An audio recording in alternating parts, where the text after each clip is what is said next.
मैं अपनी माँ के साथ रहता था। बाबा का स्वर्गवास काफी साल पहले हो चुका था। मेरे अलावा एक बड़ा भाई था जिसकी शादी हो चुकी थी। वो लोग दूसरे शहर में रहते थे। वो एकेडमी में टीचर था। एक दिन अचानक मेरी माँ एक खूबसूरत जवान लड़की को अपने साथ घर ले आई थी। वो लड़की मुझे देखने में बहुत मासूम लगी थी, जो मुझसे नजरें चुराती फिर रही थी। उसके आने से माँ को काफी सहूलियत हो चुकी थी। उनका अकेलापन दूर हो चुका था। मेरी भी उस लड़की से कोई खास बातचीत नहीं होती थी, मगर मैंने अक्सर उस लड़की को ईश्वर के सामने रोते गिड़गिड़ाते देखा था। वो एक संस्कारी लड़की थी। मैं शुरू में माँ से बहुत नाराज हुआ था कि उन्होंने एक अनजान लड़की को अपने घर में रख लिया, मगर माँ जिद पर थी कि ये लड़की कहीं नहीं जाएगी। वैसे भी वो घर पर अकेली होती है तो ये उनके साथ रहेगी, तो उनका भी वक्त अच्छा गुजरेगा। वो लड़की जल्दी ही माँ के दिल में अपनी जगह बना चुकी थी। मुझे भी माँ से और बहस करना सही नहीं लगा। वो लड़की हर वक्त घर के कामकाज करती नजर आती थी। वक्त अपनी रफ्तार से गुजर रहा था। वो लड़की अब हमारे घर का एक सदस्य बन चुकी थी। माँ ने उसे नौकरानी की हैसियत से कभी देखा ही न था, बल्कि माँ तो हर मामले में उस लड़की को आगे रखती। लेकिन महीने बाद एक ऐसी हकीकत सामने आई जिसे सुनते ही हमें अपने कानों पर यकीन नहीं आया था। वो लड़की इतनी गिरी हुई होगी ये मैंने सपने में भी नहीं सोचा था। एक दिन तबीयत ज्यादा खराब होने पर जब उसे डॉक्टर को दिखाया तो उसने कहा कि वो प्रेग्नेंट है। ये बात कयामत की तरह माँ पर टूटी थी। माँ को तो यकीन नहीं आ रहा था। वो उस वक्त भी ये सब झूठ समझ रही थी, लेकिन माँ ने जब उससे सच पूछा तो उस लड़की ने मेरा नाम ले दिया कि उस सब का जिम्मेदार मैं हूँ। मेरे तो पैरों तले से जमीन ही निकल चुकी थी। मुझे अब उस लड़की से बहुत नफरत होने लगी थी। मैं तो उसे मासूम समझता था, लेकिन वो तो चालबाज लड़की थी। माँ मुझे शक की निगाह से देख रही थी। मैं अपनी सफाई में कुछ बोलना चाहता था। मैं घबरा चुका था और शायद यही घबराहट माँ के शक को यकीन में बदल गई थी। माँ ने मेरी कोई भी बात सुनने से इनकार कर दिया था। मैं उलझन का शिकार था कि आखिर क्यों इस लड़की ने मुझ पर झूठा इल्जाम लगाया है। क्या वो दौलत के लिए ये सब कर रही थी? मुझे कुछ समझ में नहीं आ रहा था। माँ मुझसे बात तक नहीं कर रही थी और ये बातें मुझे बहुत तकलीफ दे रही थी। माँ को लगता था मैंने उनका मान तोड़ा है, लेकिन मैं तो बेकसूर था। मैंने सोचा क्यों ना उस लड़की से ही जाकर पूछूं कि आखिर वो ये सब क्यों कर रही है। हाँ, माना कि पहले मुझे उस लड़की का हमारे घर में रहना अच्छा नहीं लगता था, मगर अब मुझे कोई मसला नहीं था। अब तो सब कुछ ठीक ठाक चल रहा था। वो खुश थी यहाँ। फिर अचानक उस लड़की ने मुझ पर ऐसा इल्जाम क्यों लगाया? मैंने अब फेस टू फेस बात करने का सोचा। मैं घर में दाखिल हुआ तो मुझे वो लड़की किचन से निकलती हुई नजर आई। मैं अभी उस लड़की की तरफ बढ़ रहा था कि माँ की आवाज मेरे कानों से टकराई। ये रुक जाओ। मेरे कदम थम गए।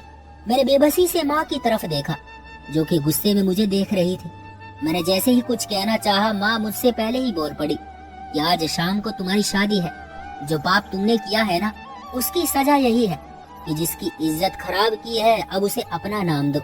मैं तो ये बात सुनकर हैरत से अपनी माँ को देख रहा था। मुझे यकीन नहीं आ रहा था, जबकि वो तो अपना फैसला सुनाकर जा चुकी थी। वो लड़की भी कमरे की तरफ चल दी। मैं जानता था कि मेरा कोई कसूर नहीं है। मैं ऐसे पाप की सजा का योग्य ठहरा था जो मैंने किया ही नहीं था।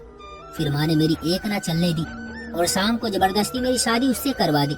मैंने अपनी शादी को लेकर बहुत कुछ सोच रखा था, लेकिन जो सोचा था वैसा कुछ न हुआ था। मैं शादी होते ही घर से निकल गया था। मुझे समझ नहीं आ रहा था कि आखिर ये लड़की चाहती क्या है। आखिर इसका ऐसा कौन सा मकसद है जिसे वो पूरा करने के लिए मुझे मोहरा बना रही थी। ये बात तो साफ थी कि वो किसी और का पाप मेरे सर डालना चाहती थी, या शायद ये सब भी उसके प्लान का ही हिस्सा हो। इसलिए उसने मुझे माँ के सामने मुजरिम बना दिया। मैं तो माँ के सामने नजरें उठाकर बात करने के काबिल भी न रहा था। मैं अपनी सोचों में गुम रहा था। देर से घर वापस आया था। मैं कमरे में गया तो वो लड़की वहीं मौजूद थी, जो मेरे चरित्र को दागदार कर चुकी थी। गुस्से से मेरी रगों में खून की रफ्तार बढ़ रही थी। मैंने उसके पास जाते ही उसे धक्का देकर उसे बिस्तर से उठाया था। वो सीधा मुंह के बल जमीन पर जा गिरी थी। मुझे अपने इस किए पर कोई शर्मिंदगी नहीं थी। उससे पहले कि वो लड़की संभलती कि मैंने उसके इस खेल के बारे में उससे सवाल किया, मैंने क्या बिगाड़ा था तुम्हारा? कब तुम्हें परेशान किया या गंदी नजर उठाकर देखा? तो फिर तुमने क्यों मुझे माँ की नजरों में गिरा दिया? मैं उस लड़की से जवाब चाहता था, जो कि अपने होंठ सिए खामोशी से बैठी हुई थी। मुझे ये बात और ज्यादा भड़का गई। एक तो पाप कर चुकी थी, ऊपर से इस घटिया इल्जाम को भी मुझ पर लगा रही थी, और अब खामोश बैठी थी जैसे कुछ हुआ ही ना हो। मैं कुछ पूछ रहा हूँ खामोश क्यों बैठी हुई हो? इस बार मैं गुस्से की हालत में चिल्लाया था।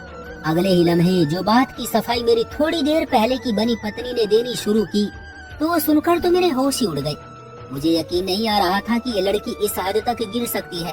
उस पापी पत्नी ने एकदम ही मेरे पांव पकड़ लिए और कहा कि आप मुझे जो मर्जी कह दे, लेकिन ये बच्चा पैदा होने के बाद अपने बड़े भाई को दे देना।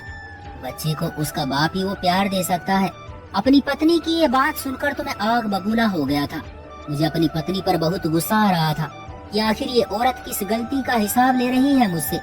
मैंने एक ही झटके में अपनी पत्नी को अपने मुकाबले खड़ा किया और सख्त अंदाज से पूछा, ये क्या बकवास कर रही हो? इस सब में भाई का क्या कसूर है? तुम क्यों हम सबको बर्बाद करना चाहती हो? माँ ने तुम्हारे साथ दयालुता दिखाई और उसका ये सिला दे रही हो तुम हमें, मगर वो तो जैसे अपने होठों पर ताला लगाए हुए थी। अपनी पत्नी की तरफ से कोई जवाब न पाकर मेरा दिल किया उस लड़की का गला दबा दूं, लेकिन खामोश रहा और कमरे से बाहर चला गया। मुझे अब सच का पता लगाना था और अपनी बेगुनाही साबित करनी थी। अगली सुबह मैं माँ के उठने से पहले ही ऑफिस के लिए रवाना हो गया।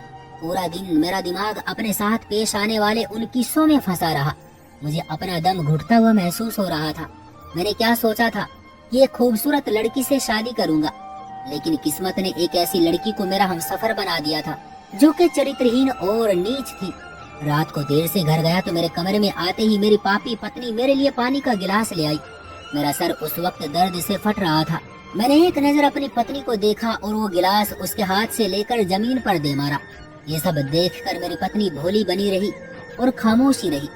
उसी वक्त अचानक माँ भी मेरे कमरे में चली आई, मगर जल्द ही टूटा हुआ गिलास देखकर वो मामला समझ चुकी थी। लेकिन उन्होंने मुझसे बात करना बंद किया हुआ था, इसलिए वापस चली गई। और ये सब उसी लड़की की वजह से तो हो रहा था। मुझे नए सिरे से उस लड़की से नफरत हो चुकी थी जो मेरे अपनों को मुझसे दूर कर चुकी थी और खुद भोली और मासूम बनी घूम रही थी।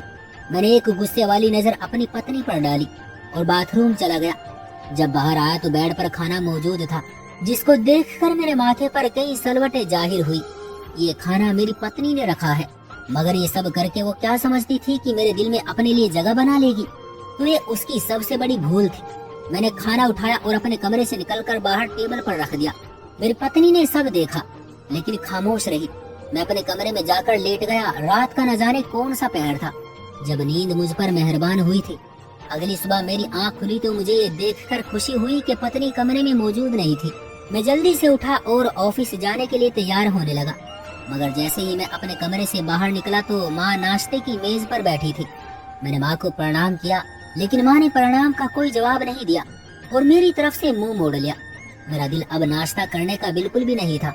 वजह मेरी पत्नी थी, इसलिए मैंने बाहर की तरफ कदम बढ़ा दिए। लेकिन हैरत तो तब हुई जब मेरी पत्नी ने न जाने किस खुशफहमी के तहत मुझे रोका और नाश्ता करने की जिद करने लगी। मैंने पलटकर अपनी पत्नी को गुस्से से देखा, जो मुझ पर बेवजह अपना हक जताने की कोशिश कर रही थी, और खामोशी से कुछ भी कहे बगैर बाहर की तरफ बढ़ गया। मेरा ऑफिस के काम में दिल नहीं लग रहा था। बार बार माँ का रूठा हुआ चेहरा मेरी आंखों के सामने आ रहा था। मुझे उस लड़की पर बहुत गुस्सा आ रहा था जिसके झूठे इल्जाम ने माँ को मुझसे नाराज कर दिया था कि माँ मेरी तरफ देखना भी गवारा नहीं कर रही थी। मेरी माँ मुझे बहुत प्यारी थी। मैं उनकी नाराजगी और ज्यादा बर्दाश्त नहीं कर सकता था। इसलिए शाम को जब घर आया तो देखा माँ कोई किताब पढ़ रही थी। मैंने आंचल में समा जाने वाली नजरों से माँ को देखा, लेकिन किताब को बंद करते हुए माँ ने एक लंबी सी सांस खींचते हुए मुझे देखा और फिर से किताब खोलकर पढ़ने लगी। मेरी माँ उन लोगों में से नहीं थी जो अपने बच्चों की हर गलती पर पर्दा डाल दे, बल्कि वो तो सजा देती थी ताकि उनके बच्चे दोबारा ऐसा कभी न करे। इसलिए हम माँ को कभी शिकायत का मौका नहीं देते थे। अब मैं माँ को कैसे बताता कि उनकी परवरिश में कोई खोट नहीं है, बल्कि उनकी की गई दयालुता जो उन्होंने उस लड़की पर की थी वही मेरे गले पड़ गई थी। मैंने मायूस होकर अपने कदम कमरे की तरफ मोड़ लिए थे। जैसे ही मैं कमरे में दाखिल हुआ मेरी नजर पत्नी पर पड़ी, जो कि कमरे में रखी ईश्वर की प्रतिमा के सामने औंधे मुंह पड़ी थी। मुझे देखकर हैरानी हुई कि किसी पर इल्जाम लगाकर वो किस कदर सुकून से ईश्वर से प्रार्थना कर रही थी। क्या उसकी प्रार्थना भी स्वीकार होती होगी? मैंने निंदा से अपनी पत्नी को देखा और कपड़े बदलने लगा। अपनी पत्नी से मैंने बात करना छोड़ दिया था। उसकी घर में मौजूदगी में बस माँ की वजह से बर्दाश्त कर रहा था, वरना कब का उसे धक्के मार मार कर घर से निकाल देता। कपड़े बदलकर मैं माँ को मनाने की नियत से उनके कमरे में जाने लगा तो मेरी पत्नी ने मुझे आवाज लगाई और कहा, खाना खा ले, آپ نے صبح سے کچھ نہیں کھایا۔ میں نے اس کی آواز سنتے ہی غصے سے چلا کر اسے اپنا منہ بند رکھنے کو کہا تو ماں بھی کمرے میں آ گئی اور مجھے دیکھ کر غصے سے بولی، کھانا نہ کھا کر کیا ثابت کرنا چاہتے ہو؟ اگر آپ اس ویڈیو کا دوسرا پارٹ دیکھنا چاہتے ہیں تو ڈسکرپشن میں لنک دیا گیا ہے۔